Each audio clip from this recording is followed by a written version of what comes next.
Lagi na lang may demolition. Ilang beses na ito. Nasubaybayan ko po yung kwento niya. Kaya lang, sabi ko, ngayon, kailangan pag-usapan na natin ito. Kasi parang nakakasobra na itong mga taga dyan sa Pasay City. But it's not the mayor. Isuspend mo nga, Mayor, itong mga tao mo dyan sa licensing division po ninyo.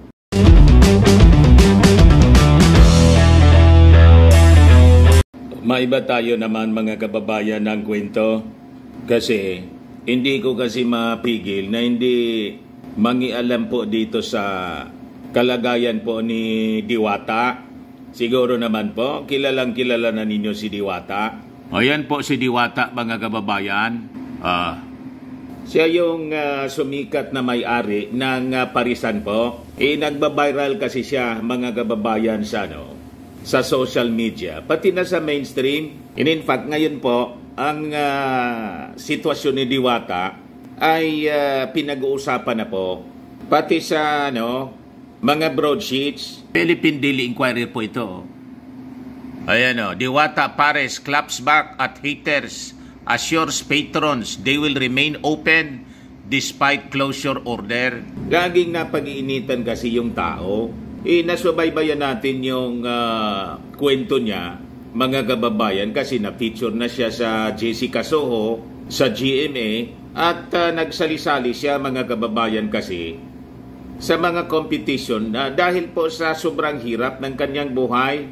Dati siyang nakatira sa ilalim ng tulay. Ngayon, sa kanyang pagsusumikap, tumama siya sa kanyang parisan.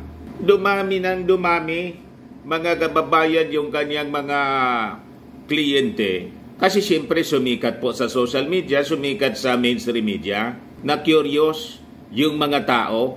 Dinudumog na ngayon yung kanyang parisan.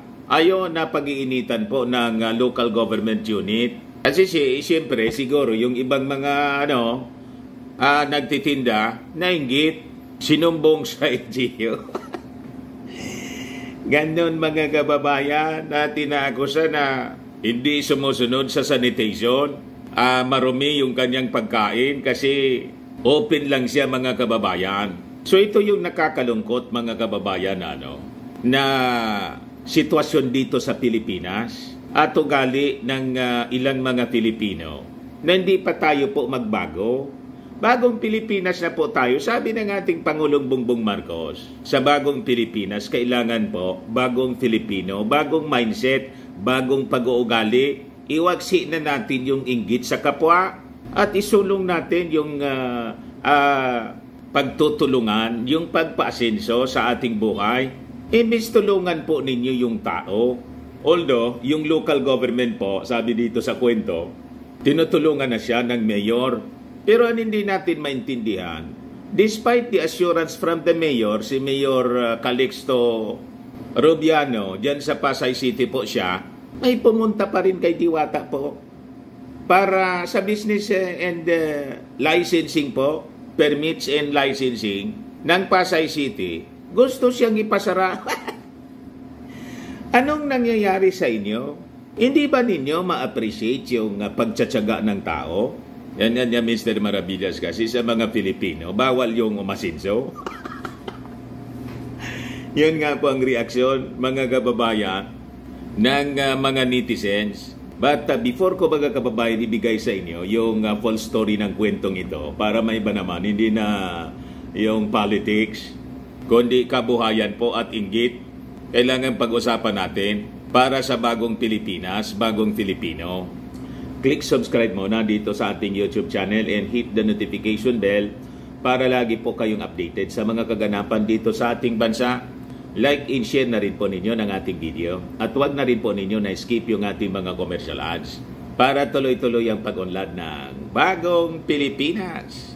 Sa mga naganap ng malinis and spacious fitness gym, pumunta lang po kayo sa ating Colossal Fitness Gym. We also offer Grab Car Rental with our brand new 2023 model ng Toyota Innova. We also accept booking for those who are planning to travel via PAL, Cebu Pacific, and other airline companies, local and international, and bills payment for Meralco bills, PLDT, Aleco bills, etc. Ang Colossal Fitness Gym is located at 3rd floor Security Bank Building, Lanco Business Park, Legazpi City, Albay. For inquiries, look for Gilon Maravillas. Contact number 0966-802-0949. Yan po yung aming Innova. Lagi na po matao sa amin. Na-set up na rin po yung aming mga bagong gym equipments. May treadmill na rin po kami. Ito naman po yung bago naming product na binibenta online. Eye Glow Serum, whitening po siya. Tingnan ninyo yung epekto sa aking anak na architect before and now. Yung mga inquiries po ninyo, dumiretso na lang kayo sa kanyang Facebook account, Riz Maravillas.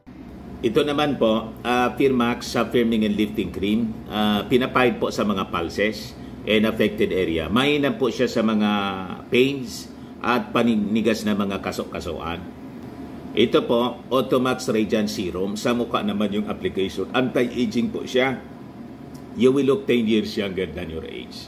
Sa mga cancer patients po, try niyo po itong Nengxia Red Mix Fruit Drink. Hindi man po siya gamot, food supplement siya. Kaya lang, gawa siya mga kababayan sa goji berry.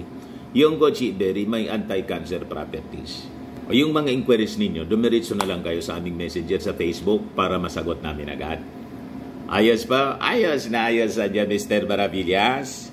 Balikan natin yung ating kwento, mga kababayan, kasi hindi ko matiis na hindi makisali rito sa isyong ito kay Diwata. Kasi po, sa totoo lang, nakaka-relate po ako sa kanya. Yung mga pinagdaanan ni Diwata, although hindi man po ako tumira sa ilalim ng tulay. Pero yung pinagdaanan niyang kahirapan po, nakaka-relate po ako kasi ako taga-bundok ako eh. Anak mahirap po. Ang tawag ng iba sa anak mahirap, mga ampas lupa. O diba? Nagsumikap tayo, mga kababayan. Kaya umangat din yung ating buhay kahit papano. Sa ating pagtsatsaga, nakaka-relate ako sa kanya kasi parang nakikita ko yung yung sarili ko sa kanya, parehas kami pangit. Although siya, mga kababayan, member ng LGBTQ, ako naman, member ako ng ng mga macho men. ang yabang mo na Mr. Maravillas. Joke lang po. Di ba? So, sa pagtsatsaga po, sa grabing hirap na pinagdaanan ni Diwata, hindi ko nga alam, baka hindi man nakatapos. Ako, nakatapos pa ako, nakagraduate po ako. Business Administration graduate po tayo. At may units po tayo sa pagtuturo sa teaching, kaya naging professor po ako. Si Diwata, mga kababayan, sa napanood kong buhay niya, very inspiring siya. Nabugbog. Di ba? Sumali po sa mga beauty contest sa mga LGBT, mga bading sa GME yata, para lang po makarao sa buhay, para kumita. O ngayon, tumama si Diwata, imbes na tulungan ninyo na lalong umasenso kasi marami siyang natutulungan po. Ayun lang na mga tumutulong sa kanya, sa parisan niya po, nakapag-create siya ng employment at sa kanyang pamilya, imbes na naging pabigat sa ating gobyerno, siyempre, nag-operate siya ng business. So, magbabayad siya ng business permit, licenses, and income taxes. Di ba napakaganda yung ginagawa ni Diwata? Ito yung dapat na, ito nga yung pinopromote ng ating Pangulong Bongbong Marcos. Itinuturo na dapat tayo maging entrepreneur. Kasi hindi naman po lahat pwedeng mag-empleyo o i-absorb ng ating gobyerno, magtrabaho sa gobyerno at magsweldo. Hindi naman po maaaring ganon. So maganda na we engage in business. O ito ngayon si Diwata. Pero pinag-iinitan po ng yung sa business and permits, licensing, dapat friendly po kayo sa mga ganitong residente po ninyo. Imbis pag-initan ninyo, tulungan ninyo. Halimbawa, may problema sa sanitation, o di i-orient ninyo, ipatawag ninyo. Turuan ninyo kung paano maging malinis kumbaga yung mga violation. Pero kung ipasara ninyo, I think that is contrary sa objective ng ating pamahalaan na we encourage business to invest, businessmen to invest. At ito ay sabihin na nating maliit, tulungan ninyo na lalong lumaki. Lumalaki na kasi si Diwata. Thousands yung mga nakikita natin. Umaabot yata ng 1,000. Pumipila. At laking tulong mga kababayan doon sa mga ordinary employees, pati mga drivers. Sa ordinaryong mamamayan kasi mura lang yung ino-offer niya. Possibly niya Mr. Maribillas, pinag-initan ng mga kapwa niya mga manininda at baka affected yung mga restaurants na malalaki. Kaya napag-iinitan si Diwata, nainggit, malamang ganun po. Likas sa mga Filipino ang ganong pag-uugali. Sumisikip yung dibdib po. Pag nakakita ng neighbor, ang mga kapitbahay, kami dito, ganun din. Nung medyo mahirap pa yung aming kalagayan po, maliit pa yung bahay namin, wala pa akong sasakyan, nakamotor lang akong bulok, marami akong kaibigan. Maraming nakikiusap sa akin, nakikipag-usap. Ay medyo umangat-angat kami. Sabi nga, yung mga kakilala kong, hindi man lahat, yung mga kakilala kong iba na dati malapit sa akin, umiiwas na. Lalo na ngayon, lalo na na-invite kami ni Mrs. doon sa Palasyo Malacanang, nag-post ako ng picture. Siyempre, natutuwa tayo na ma-invite. Di nag-post ako ng picture. Kukunti na mga kakilala ko yung nagla-like.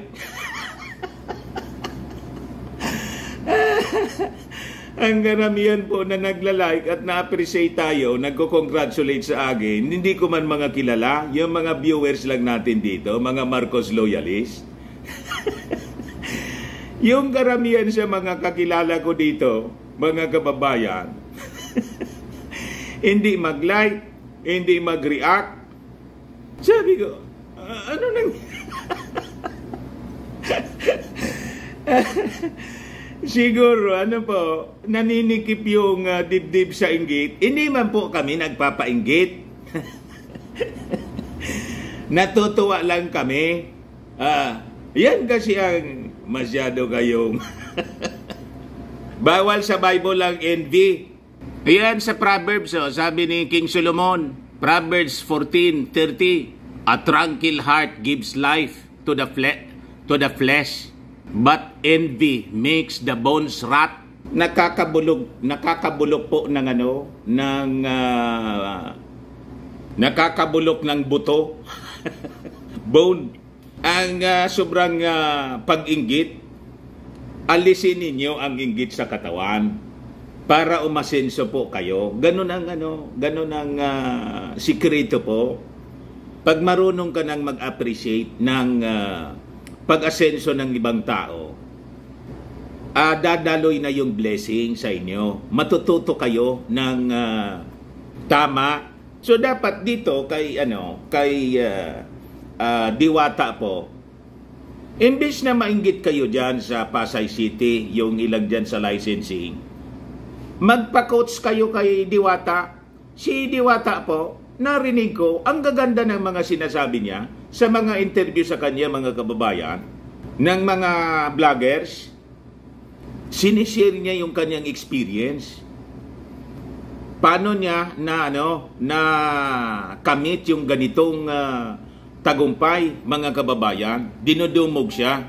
Pag-aralan ninyo, pwede man ninyong kopyahin. Paturo kayo kay Diwata. Paano niya na surpass yung kahirapan na kanyang dinanas? Dapat magsilbi siyang inspirasyon sa inyo, imbes na kainggitan ninyo. Yung mga bulok yung pag-uugali ninyo. Ginigipit ninyo yung tao. Nakakatulong na nga sa mga mamamayan dyan kasi yung ino-offer niyang presyo, mura lang siya, 100 pesos, may soft drink na, may unlimited rice, ano pa yon? May 2 ulam, may chicken joy, ang tawag niya sa chicken joy. Branding po yun. Magaling siya, no? Ginagawa lang niya dinadaan lang niya sa joke-joke, pero magaling siya na po. Natura sa kanya yung galing. May likas na galing, mga kababayan, si Diwata. Dapat i-appreciate ninyo yung kanyang pagkatao. Di ba? Matuto kayo sa kanya kung paano niya pinaasenso. In a very short period of time. Ang kanyang buhay, ang kanyang negosyo, dapat ganun. Gusto ninyong ipasara. Ang gawin ninyo, si Diwata, iparada ninyo dyan sa Pasay City, in all Metro Manila. Yun ang gawin ninyo, mga local government officials, mga mayors. I-invite ninyo si Diwata na mag-speak to inspire people like him na galing sa hirap, umasenso sa buhay para maging modelo ng pagtsatsaga at sipag. Sipag at tsaga. Doon tayo aasenso, sabi ni Manny Villar. Tingnan ninyo si Manny Villar, pinakang mayaman po sa Pilipinas, $11 billion ang kanyang yaman. You see, galing sa swimming sa dagat ng basura. O, kita ninyo? Saluto yo, former Senate President Manny Villar. Ganon. Dapat maging inspirasyon sa atin si Diwata, imbis na inggitan ninyo. Hindi mawala yung pag-inggit ninyo sa kapwa. Yan po si Diwata, gustong ipasara. Kasi naman na niya Mr. Maravillas, umasenso lang si Diwata. Grabe na niya yung alahas. Ang lalaki ng kanyang alahas, yung singsing niya, puno yung kamay. Ako nga, marami din akong singsing. Isa lang yung sinusuot ko. Baka mainggit siya. May kwintas din ako. Hindi ko sinusuot po. May okasyon na lang. Baka mapaginitan tayo. Ang daming mga buzzers dito, mga inggitiro, yung mga DDS. Ganun yung mga mindset nila. Binabakbakan nga ako ngayon ng binabakbakan. Hindi ko man pinapansin po. Kasi alam natin, natutuwa nga ako sa mga haters natin. Mga buzzers. Kasi sabi ng mga matatanda, mga kababayan, ang kahoy daw na hitik sa bunga, binabato. Ayan, naging hitik na sa bunga po. Pati yung liig ni Diwata, hitik na sa ginto. Nainggit po yung mga nakakakita kay Diwata, gustong ipasara. Pero sabi ni Diwata, in interview ng isang vlogger po, hindi man nga, fake man yan, kwintas ko. Pangkuhan mo yata, yung pagkasabi ni Diwata, pangontra sa usog. Pangontra ko niya sa usog ito, fake man yan. Alimbawa pa, hindi siya fake. Mga kababayan, wala bang karapatan yung tao magsuot ng alahas na dati napakahirap niya? Gusto lang niyang i-enjoy yung kanyang fruits of his labor, yung bunga ng kanyang pagpapagal. Wala bang karapatan yung taong magsuot man lang ng mga branded ng mga alahas? Hindi man yan ninakaw, bunga ng kanyang pagpapagal. Kayo naman. Pero nakikipaglaban po si Diwata. Mabuhay ka, Diwata. Diwata Paris claps back at haters assures patrons they will remain open despite closure order. Lagi na lang may demolition. Ilang beses na ito. Nasubaybayan ko po yung kwento niya. Kaya lang, sabi ko, ngayon kailangan pag-usapan na natin ito. Kasi parang nakakasobra na itong mga taga dyan sa Pasay City, but it's not the mayor. I-suspend mo nga, mayor, itong mga tao mo dyan sa licensing division po ninyo. Parang pinapahiya po kayo. Imbes na i-encourage yung mga tulad ni Diwata, na imbes maging palaboy po, naghanap buhay ng patas, pinag-iinitan, tulungan lalo ninyo si Diwata na maging maayos para po maging inspirasyon siya sa iba.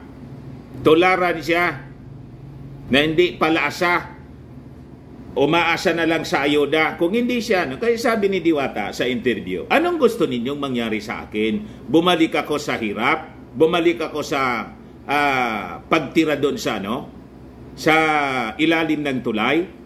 Di ba? Tama siya, mga kababayan. Ngayon, maayos na yung kanyang buhay. May kotse na siya, mga kababayan. May bahay na rin. Unti-unti nakakabili ng mga gamit. Siguro later on, baka makabili siya ng mga properties para doon i-establish niya yung kanyang restaurant kasi ang dami ng mga libo-libo na yung mga siya yung pinakang matinding restaurant ngayon sa kalye, street food. This is record-breaking, mga kababayan. Tigilan ninyo yung pag-inggit sa kapwa. Yan Deo Jacinto Balbuena, the man behind the Diwata Pares. Yan palang pangalan niya, Deo Jarito Balbuena. A street food stall that has captured the attention of Filipinos on social media was in shambles Wednesday when people from Pasay City Business Permit and Licensing Office arrived at his food stall and handed him paper indicating a notice of closure order for his business. Baga niya, Mr. Maravillas, kasi may gustong humingi ng lagay. Malamang po, kasi nag-utos na yung mayor, tinutulungan po si Diwata, pero yung sa business licensing, kaya sabi ko nga, kailangan po, Mayor, ipatawag mo yung business licensing mo. I-suspend mo ito kasi pinapahiya ka mismo. Di ba? O baka may gustong mangutong, madamay ka niyan, Mayor, sa kahihiyan. Dapat hindi kinukonsinti ang ganitong uri ng mga tao. Paris is serving of Filipino braised beef stew with garlic fried rice in a bowl of clear soup, which is often sold on the side of the streets. Yan, talo niya kasi yung mga yung mga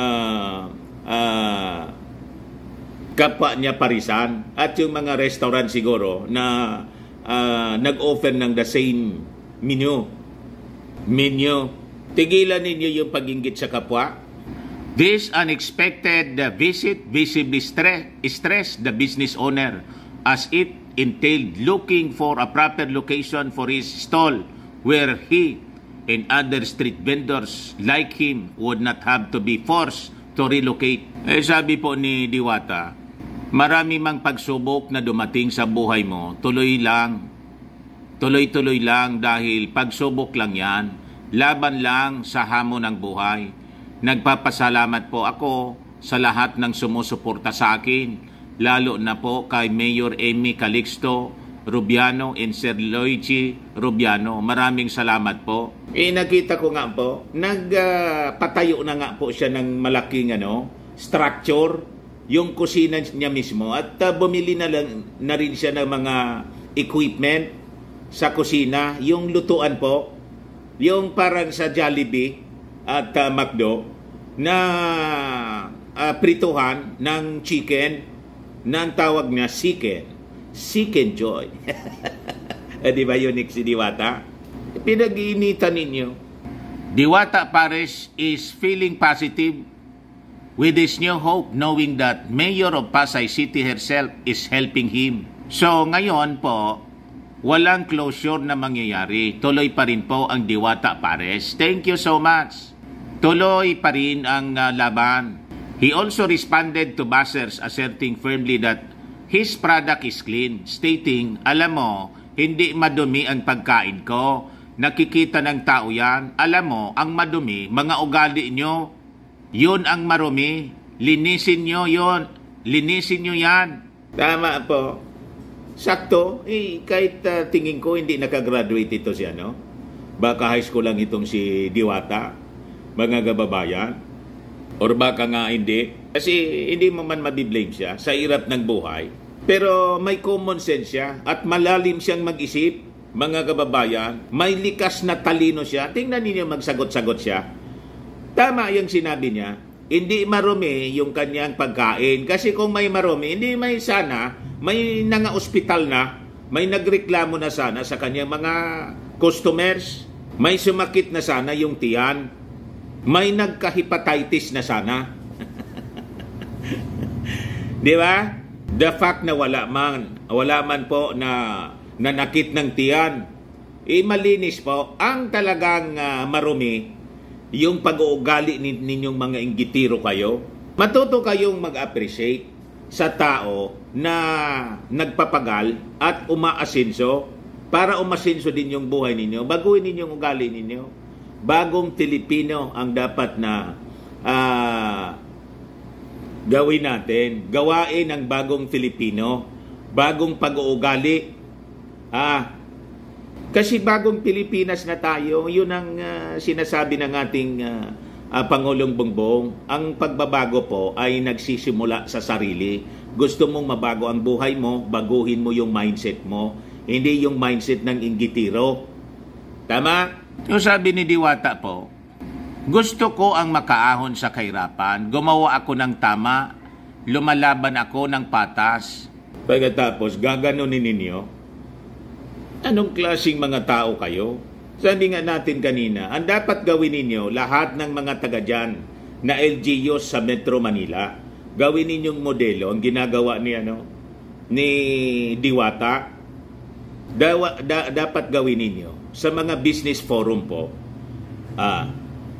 business orientation, i-invite ninyo as speaker, resources speaker, kasi siya, ang kanyang experience, ang kanyang galing, ay nakuha niya sa aktual niyang practice, hindi sa libro or sa kung ano-anong theory, kundi ito, real experience niya at na-achieve niya yung tagumpay sa kanyang sariling pamamaraan, sa kanyang pagtsatsaga at laban sa buhay. So napakagandang inspirasyon ito para sa mga tulad niyang mahihirap kung paano ma-transform ang buhay mula sa kahirapan. Naintindihan na ninyo, mga taga Metro Manila, mayors, at mga inggitirong taga LGU, nainggit kayo kasi talo kayo ni Diwata, kayo mga empleyado sa gobyerno, hindi ninyo kaya yung ginagawa niya na umasensong ganun kabilis dahil sa kanyang pagpapagal. Paya kasi kayo, kaya sumisikip yung dibdib ninyo sa inggit, namamasdan ninyo si superstar na po. Ang daming pumupunta sa kanya para magpa-selfie-selfie. Ayan po, nag-trending po siya. Ayan 200, 2,000 views. Ito may 41,000 views. Pati si Chinkitan po, in-interview ni Chinkitan, 1 month ago, 443,000 views. May nakita nga po ako na mga million, 10 million views, 9 million views. Ito, 1.4 million views. Dinodumog po siya, mga kababayan ng mga content creators. Kaya sumikat masyado. Yung mga food vloggers po, laking tulong din, mga kababayan sa mga food vloggers kasi pati sila kumita sa pagpo-promote kay Diwata. Pati si Brenda Maggie, 919 ang hiwaga ni Diwata views 2 weeks ago. Ito 1.8 million 2 months ago. O sa kwan po to, GMA. Pinoy Batosay at Diwata, kumusta na ang anger management ngayon? Kapuso mo, Jessica Soho. Pati mga foreigners po nakidiwata na rin. So ito siya nung nabugbog mga kababayan na feature sa GMA, bading sugatan ng saksakin ng dalawang kaibigan niyang nagdodroga umano. Yan si Diwata dati Nag-join siya sa sa Showtime para lang magkapera, umangat sa buhay, kung ano-anong pinasok ni Diwata. Di ba ninyo na-appreciate? So dapat po na-appreciate natin yung kanyang pagpapagal. Imbis na pag-initan po ninyo. Kaya daming nagre-react po, mga kababayan. basahin ko sa inyo yung mga reactions dito. Pabor sa kanya. Kaya sabi ng mga nag-react, go lang Diwata, ipabarang ang City Hall. Ang galing ni Diwata, baka kailangan ng lagay. Kung walang kumakain sa kainan ninyo, ayusin ninyo ang pagluluto ninyo. Tapos, ang mamahal pa ng mga pagkain ninyo, tapos nandito yung taong pilit nagko-comply ng requirement simula nung pinagsabihan siya, pinag-initan ninyo. Grabing inggit naman yan. Tama. Baka po kasi yung mga katabing, mga katulad na parisan sa paligid, wala nang kumakain. Lahat na nahugot ni Diwata kasi mura. Only rice pa. Dinudumog po ng tao. Ang pila po, napakahaba ng pila. Magbigay sila ng designated na lugar. Pwede sila maghanap buhay. Maayos. Di ganyan. Laban lang Diwata. Grabe naman. Pinag-initan palagi si Diwata. Maging patas naman sana kayo. Laban lang Diwata. Talaga naman yung iba dyan. Mas malaki pa ang tindahan kung hindi paso na ang business permit. Wala pang business permit. Bakit hindi yung mga yon ang bigyan nila ng closure order? Ano yan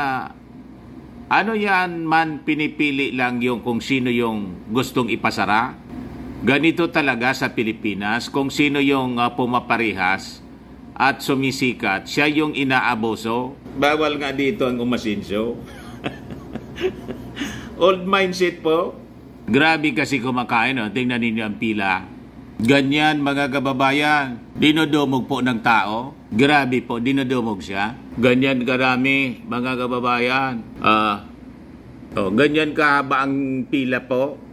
Parang yung mga pumipila sa DSWD na kumukuha ng ayuda.